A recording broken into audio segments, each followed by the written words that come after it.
বিসমিল্লাহির রহমানির রহিম।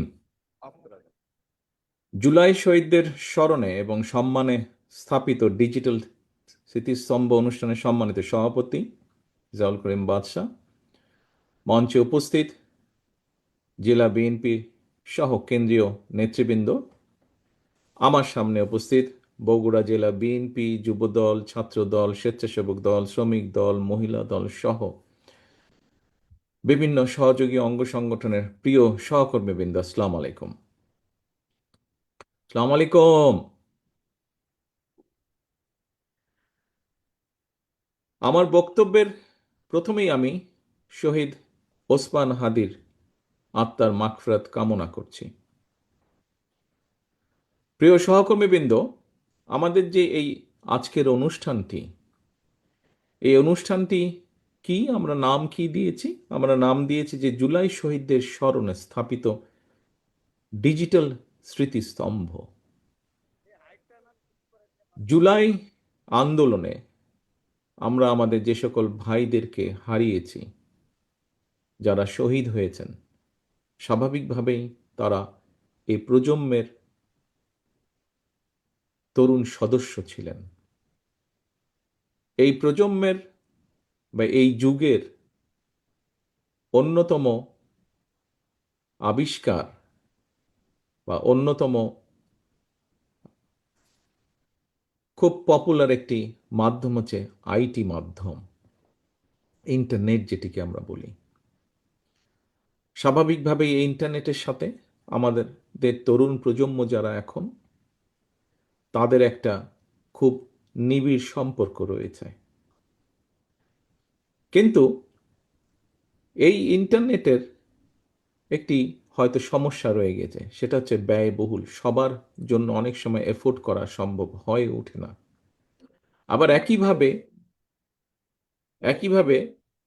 এই ইন্টারনেটের মাধ্যমে আমাদের তরুণ প্রজন্মের বহু সদস্য, সারা বাংলাদেশে ছড়িয়ে ছিটে থাকা বহু সদস্য এই ইন্টারনেটের মাধ্যমে সংযুক্ত হওয়ার মাধ্যমে তারা তাদের বিভিন্ন রকম, ছোট হোক বড় হোক, যার পক্ষে যতটুকু সম্ভব, তাদের কর্মসংস্থানের ব্যবস্থাও তারা করে থাকে। বহু সদস্য তরুণ প্রজন্মের, যদিও আমি বারে বারে বলছি তরুণ প্রজন্ম শুধু না, এখানে কম বেশি সব প্রজন্মেই সদস্যরাই ইন্টারনেটের সাথে কম বেশি নারী পুরুষ সকলেই সংযুক্ত, তবে তরুণ প্রজন্মের মধ্যে এটার ব্যবহারটা বেশি। এবং তরুণ প্রজন্মের বহু সদস্য পড়ালেখার জন্য এই ইন্টারনেটকে ব্যবহার করে থাকেন। আজকে আমরা যেটি আগামী দিনে বাংলাদেশে করতে চাই, সেই কাজটি যেটি সরকার বা দেশের পক্ষ, রাষ্ট্রের পক্ষ থেকে আমরা করতে চাই, সেই কাজটি আমরা আমাদের দলীয় অবস্থান থেকে প্রথমে শুরু করেছি। দলীয় অবস্থান থেকে আমরা এই জন্য শুরু করেছি যে আমরা যেটা চাই করতে, যেটা বলি আমরা, সেটি আমরা নিজেরা প্রথমে চেষ্টা করি। এইটি এর আগেও প্রমাণিত হয়েছে এবং এটি বর্তমানে আমরা প্রমাণ করার জন্য আমরা আজকে এই উদ্যোগটি গ্রহণ করেছি। এর আগে আমাদের আইটি সম্পাদক জনাব ওয়াহিদুজ্জামান, ওনার বক্তব্যে উনি বলেছেন খুব সংক্ষেপে যে বগুড়ার শহরের 20টি জায়গায় আমরা এই ডিজিটাল স্তম্ভ তৈরি করেছি। এখন এই ডিজিটাল স্তম্ভটি কি?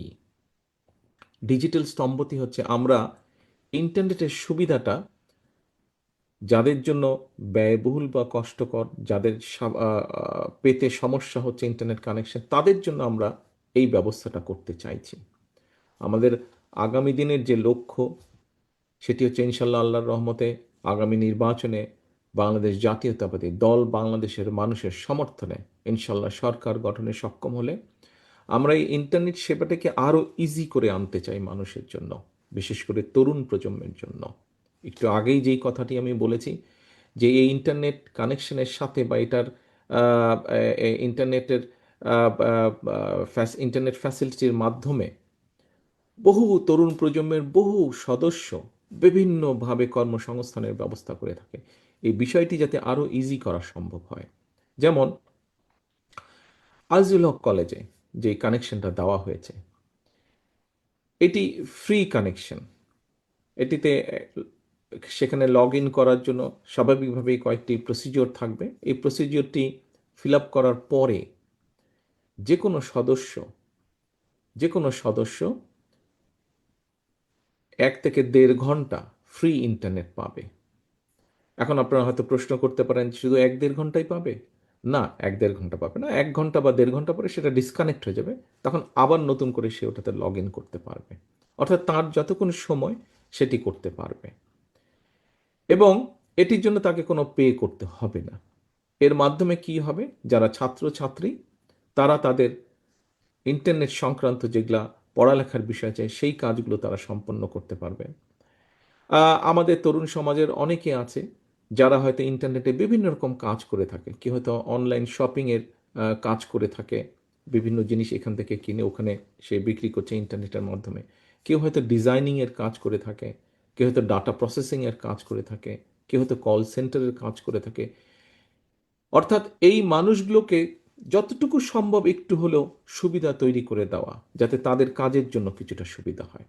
এবং এটি পর্যায়ক্রমিকভাবে ইনশাল্লাহ, একটু আগেই যেটা বললাম যে আল্লাহর রহমতে আমরা সরকার গঠনে সক্ষম হলে বিএনপি এই সুবিধাটা আমরা সারা বাংলাদেশে ধীরে ধীরে আমরা ছড়িয়ে দিতে চাই, যাতে সারা বাংলাদেশের তরুণ সমাজ সহ সকল মানুষ যাদের প্রয়োজন তারা এই সুবিধাটি ব্যবহার করতে পারেন।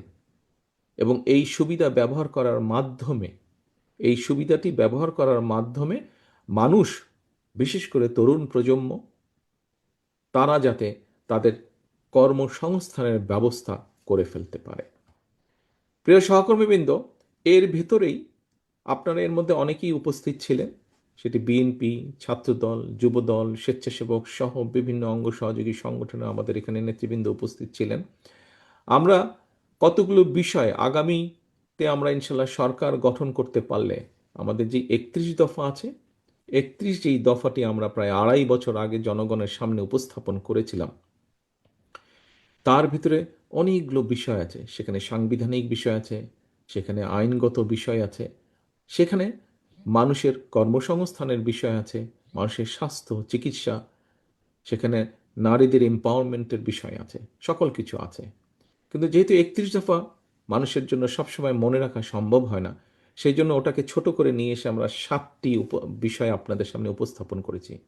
যেমন একটি খুব পপুলার বিষয় ফ্যামিলি কার্ড। এর মধ্যে নিশ্চয়ই সবাই ফ্যামিলি কার্ডের সাথে পরিচিত হয়েছেন না আপনারা? ফ্যামিলি কার্ডের সাথে এই ফ্যামিলি কার্ডটি আমরা তো মানুষের মধ্যে পৌঁছে দিতে চাই। বিশেষ করে নারীদের কাছে এই ফ্যামিলি কার্ডটি হবে নারীদের কাছে। আমরা কৃষক কার্ড বা ফার্মার্স কার্ড একটা ইন্ট্রোডিউস করতে চাই, যেটি আমাদের প্রান্তিক ক্ষুদ্র মাঝারি কৃষক যারা আছেন তাদেরকে সহযোগিতা করার জন্য আমরা এটি পৌঁছে দিতে চাই। আমরা দেশের শিক্ষার্থী যারা আছে, আগামী ভবিষ্যৎ প্রজন্ম যারা আছে, তাদের শিক্ষা ব্যবস্থা, শিক্ষাই হচ্ছে জাতির মেরুদণ্ড। আজকে যদি আমরা শিক্ষা ব্যবস্থাটাকে ধীরে ধীরে সুন্দরভাবে গড়ে তুলতে পারি, আমাদের শিক্ষার্থীদের শিক্ষার মেরুদণ্ডটা যদি আমরা মজবুত, ভিত্তিটা যদি আমরা মজবুত করে গড়ে তুলতে পারি, ইনশাল্লাহ আমরা ভবিষ্যতে, সময় লাগবে কিন্তু আমাদেরকে শুরু করতে হবে কাজ। বিগত স্বৈরাচারের সময় আমরা দেখেছি প্রত্যেকটি সেক্টরকে তারা ধ্বংস করে দিয়ে গেছে। ঠিক আছে, তারা ধ্বংস করেছে। বিএনপি বাংলাদেশ জাতীয়তাবাদী দল ইনশাল্লাহ আবার গড়ে তুলবে মানুষের শিক্ষা ব্যবস্থা, ভবিষ্যৎ প্রজন্মের শিক্ষা ব্যবস্থা আমরা ধীরে ধীরে করে গড়ে তুলব। প্রিয় সহকর্মীবৃন্দ, আমরা শিক্ষা ব্যবস্থার পাশাপাশি মানুষের চিকিৎসা ব্যবস্থাকে, প্রান্তিক গ্রামের প্রান্তিক মানুষ যাতে চিকিৎসা সুবিধা পায় সেটির জন্য আমরা পরিকল্পনা গ্রহণ করেছি। এখানে যারা মুরব্বী নেতৃবৃন্দ আছেন, সিনিয়র নেতৃবৃন্দ আছেন, অনেকেরই আপনাদের ধারণা আছে, আমাদের বয়সীয় কম বেশি যারা আছেন তারাও দেখেছেন, কম বেশি ধারণা আছে। শহীদ রাষ্ট্রপতি জিয়া রহমানের সময় পল্লী চিকিৎসক নামে একদল চিকিৎসক ছিলেন, যারা গ্রামে গিয়ে গিয়ে গ্রামের মানুষকে চিকিৎসা, বেসিক চিকিৎসা সুবিধাটা যারা দিতেন, ফলে অনেক মানুষকে তখন ঘরে বসেই সুস্থতা লাভ করতেন, হাসপাতালে আসার প্রয়োজন হতো না। আমরা ঠিক একইভাবে সেই কাজটি আবার শুরু করতে চাই স্বাস্থ্যকর্মী নিয়োগের মাধ্যমে। আমরা দেশে মোটামুটিভাবে পরিকল্পনা যে আমরা 1 লক্ষ স্বাস্থ্যকর্মী নিয়োগ করতে চাই। এই স্বাস্থ্যকর্মী নিয়োগ করে একদিকে যেরকম কর্মসংস্থান হবে, আবার একইভাবে আমরা নারীদের কর্মসংস্থানের ব্যবস্থা করতে চাই। 1 লক্ষের মধ্যে অন্তত 80 থেকে 85% আমরা নারী স্বাস্থ্যকর্মী নিয়োগ করতে চাই। প্রিয় সহকর্মীবৃন্দ, শুধু এখানেই আমরা কর্মসংস্থানের ব্যবস্থা করতে চাই না। আজকে আমাদের যেই অনুষ্ঠানটি, যেই যেই কারণে আমরা এখানে সকলে একত্রিত হয়েছি, যে এই যে ডিজিটাল স্মৃতিস্তম্ভ, এই প্ল্যাটফর্মটিকে ব্যবহার করে যেমন অনেক মানুষ উপকৃত হবেন, ঠিক একইভাবে আমরা আগামী দিনে ইনশাল্লাহ দেশে যুব সমাজের জন্য আমরা, যাতে তারা দেশের ভেতরে হোক দেশের বাইরে হোক কর্মসংস্থানের ব্যবস্থা করতে পারে, তার জন্য আমরা বিভিন্ন পদক্ষেপ গ্রহণ করব ইনশাল্লাহ। যেমন আমাদের ভোকেশনাল ইনস্টিটিউটগুলো মডার্নাইজ করার মাধ্যমে আমরা এখানে বিভিন্ন রকম আরও নতুন সাবজেক্ট ইন্ট্রোডিউস করব, যেই সাবজেক্টগুলো আমাদের প্রয়োজন নেই সেগুলোকে আমরা বাদ দিয়ে দেব। আমাদের দেশের মানুষ পৃথিবীর যে সকল দেশগুলোতে সাধারণত যায়, ইউরোপের কোথায় কোথায় কি কি কর্মসংস্থানের ব্যবস্থা আছে, জাপানে কি কি কর্মসংস্থানের ব্যবস্থা আছে, মধ্যপ্রাচ্যে কি কি কর্মসংস্থানের ব্যবস্থা আছে। আমরা শুনেছি যে চীনে অনেক জনসংখ্যা, কিন্তু এই মুহূর্তে চীনেও আস্তে আস্তে তাদের শ্রমিক প্রয়োজন এবং দক্ষ শ্রমিক প্রয়োজন। কিভাবে আমরা চীনে শ্রমিক পাঠাবো, কিভাবে ইউরোপে পাঠাবো আমাদের মানুষদেরকে, কিন্তু শুধু শুধু পাঠাবো না, আমরা আমরা তাদেরকে ভাষা শিক্ষা দেব, তাদেরকে বিভিন্ন প্রকার ট্রেনিং আমরা দেব, যে যেই কাজটি সে গিয়ে ওখানে সহজে যাতে সে চাকরি পেতে পারে। আমরা এইভাবে পুরো পরিকল্পনা সাজাচ্ছি। প্রিয় সহকর্মীবৃন্দ, বিশেষ করে তরুণ সমাজের যে সদস্য এখানে আপনারা যারা বসে আছেন, আজকের এই ডিজিটাল স্মৃতিস্তম্ভের সাথে আরেকটি এক্সাম্পল আমরা বলি। আপনাদের মধ্যে এখানে নিশ্চয়ই অনেকে আছেন যারা যেই কাজগুলো আমি বলেছি ডিজিটাল প্ল্যাটফর্মে যারা কাজগুলো করেন। আপনারা হয়তো এখন অনেকেরই হয়তো ঘরের কর্নারে বসে ল্যাপটপ নিয়ে বা কম্পিউটার নিয়ে কাজ করছেন। যেই কাজগুলো বলেছি, যে ডাটা প্রসেসিংয়ের কাজ হোক, ডিজাইনিংয়ের কাজ হোক, বিভিন্ন কাজ হয়তো আপনারা করেন। কিন্তু আপনাকে যদি ছোট্ট একটা জায়গার ব্যবস্থা করে দেওয়া যায়, একটা ফর্মাল জায়গার ব্যবস্থা যদি করে দেওয়া যায়, যেখানে আপনি সুন্দরভাবে একটা ছোট্ট অফিস করতে পারবেন, যেখানে আপনার ছোট্ট একটা কোম্পানি থাকবে, নিশ্চয়ই আপনার সেখানে কাজটা আরও ভালোভাবে হবে, আপনার ব্যবসাটা আরও একটু বেটার হবে। আপনারা নিশ্চয়ই খেয়াল করেছেন যে গত স্বৈরাচারের আমলে জনগণের অর্থ তছরূপ করার মাধ্যমে তারা কতগুলো ডিজিটাল পার্ক তৈরি করেছে দেশের বিভিন্ন জায়গায়। কিন্তু এই ডিজিটাল পার্কগুলোর কিন্তু কোনো কাজ হয় না। এখানে ম্যাক্সিমামই বন্ধ হয়ে পড়ে আছে, কিছু কিছু জায়গায় কমিউনিটি সেন্টার করেছে। আমরা এগুলোকে রিফাবলিশ করব। রিফাবলিশ করার মাধ্যমে আমাদের যে তরুণ সমাজের যারা সদস্য আছে, যারা অনলাইনে বিভিন্ন রকম কাজ করে, কন্টেন্ট মেক করে, অথবা ডিজাইনের কাজ করে, অথবা ডাটা প্রসেসিংয়ের কাজ করে, এর বাইরেও বিভিন্ন কাজ করে, এই মানুষগুলোকে আমরা এখানে জায়গা করে দেব। আজকের এই যে ডিজিটাল স্মৃতিস্তম্ভ, আজিলক কলেজ কানেকশনটা দেওয়া হচ্ছে, ওটা যেরকম ফ্রি হবে, ঠিক একইভাবে আমরা এই যে আইটি পার্কগুলো আছে, এই আইটি পার্কগুলোর মধ্যেও আমরা ফ্রি ওয়াইফাইয়ের ব্যবস্থা করব এখানে, এবং সেখানে আমরা যারা সত্যিকারভাবে এই কাজগুলোর সাথে যারা সম্পর্কিত এরকম তরুণ সমাজের সদস্যদেরকে আমরা সেখানে জায়গা করে দেবো, একটা স্পেস করে দেবো, তার যাতে নিজের একটা ছোট্ট অফিস হয়, সুন্দর অফিস হয়। হয়তো প্রথমে একজন কাজ করছে, হয়তো 2 4 5 বন্ধু মিলে একটা ছোট্ট কোম্পানি খুললো, আস্তে আস্তে তাদের তাদের কাজের পরিধি বাড়বে। আমাদের যেগুলা আমরা বিভিন্ন ভোকেশনাল ইনস্টিটিউট বা ট্রেনিং ইনস্টিটিউট আমরা তৈরি করতে চাচ্ছি, সেখানে আমরা তরুণ সমাজের কর্মসংস্থানের জন্য সেখানে আমরা যেমন এই টেকনিক্যাল ট্রেনিংগুলো দিব, একই সাথে কোন টেকনিক্যাল ট্রেনিংটা নিলে কোন দেশে গেলে তার কর্মসংস্থান খুব সহজে হবে, সেই দেশের ভাষা আমরা তাদেরকে শিক্ষা দেব। আমরা কয়েকটি ভাষা বেছে নিয়েছি।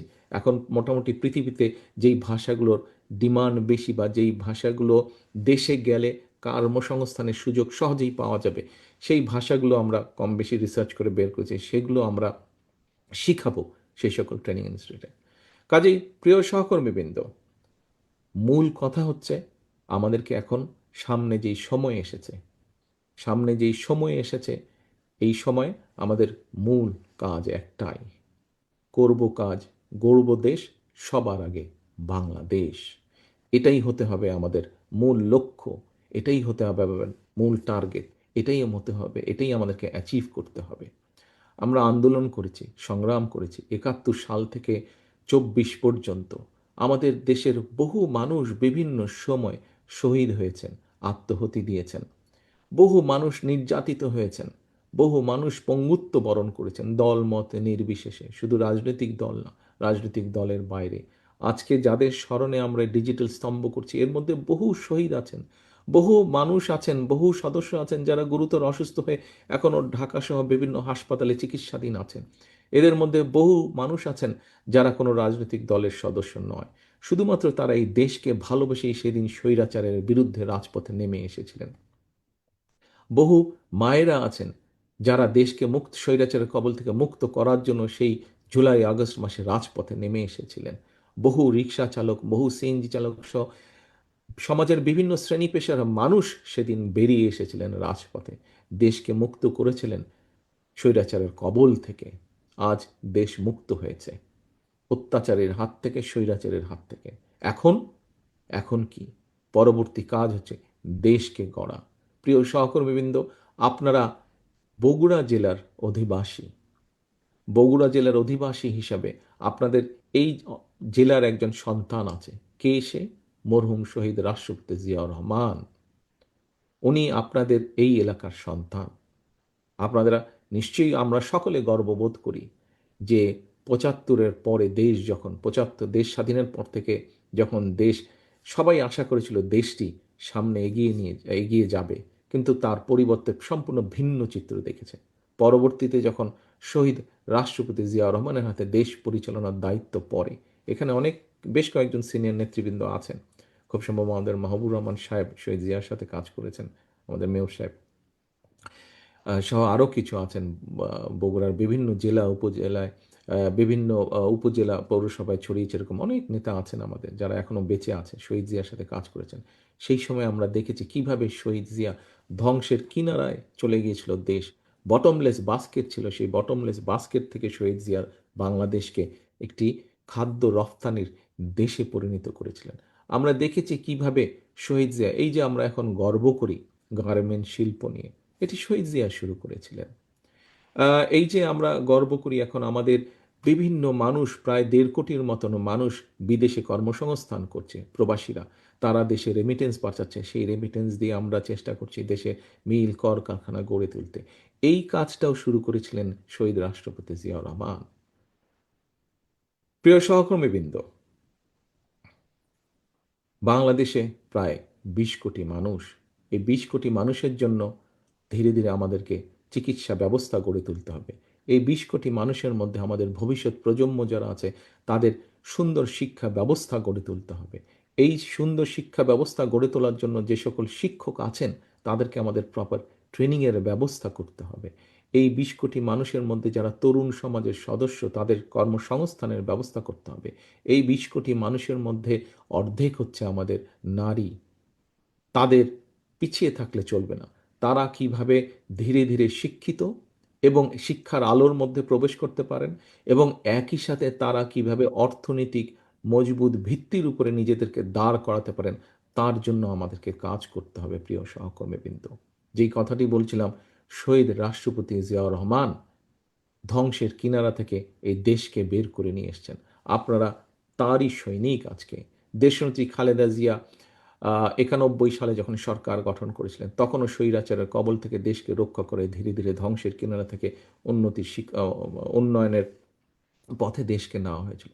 প্রিয় সহকর্মীবৃন্দ, আপনারা এই দুই মহান নেতার সৈনিক। আপনারা আজ আপনারা আপনাদের হাতে বা আপনাদের সামনে ইনশাল্লাহ সেই সুযোগ এসে হাজির হয়েছে। আবার আমাদের দেশটাকে ধ্বংসের কিনারা থেকে গড়ে তুলতে হবে। আমাদেরকে কঠোর পরিশ্রম করতে হবে।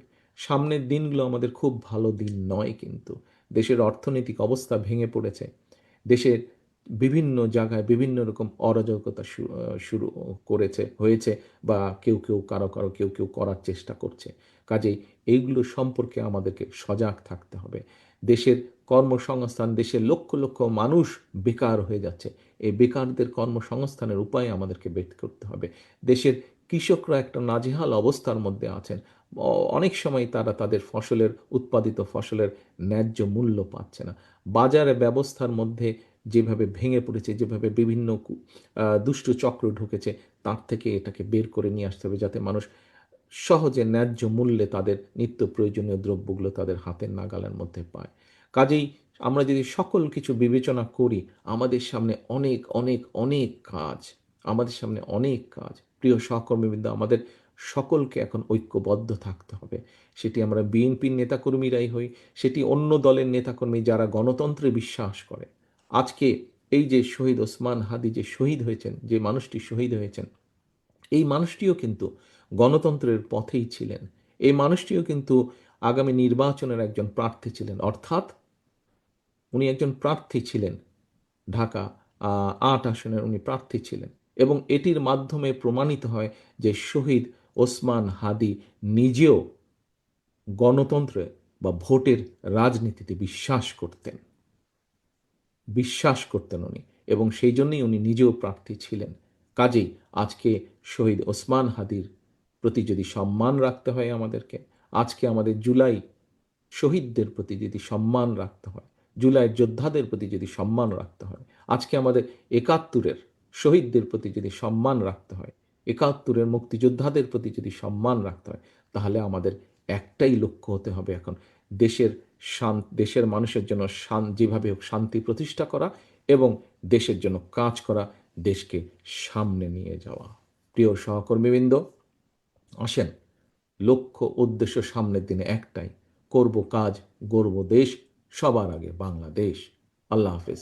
বাংলাদেশ জিন্দাবাদ। বাংলাদেশ জাতীয়তাবাদী দল জিন্দাবাদ।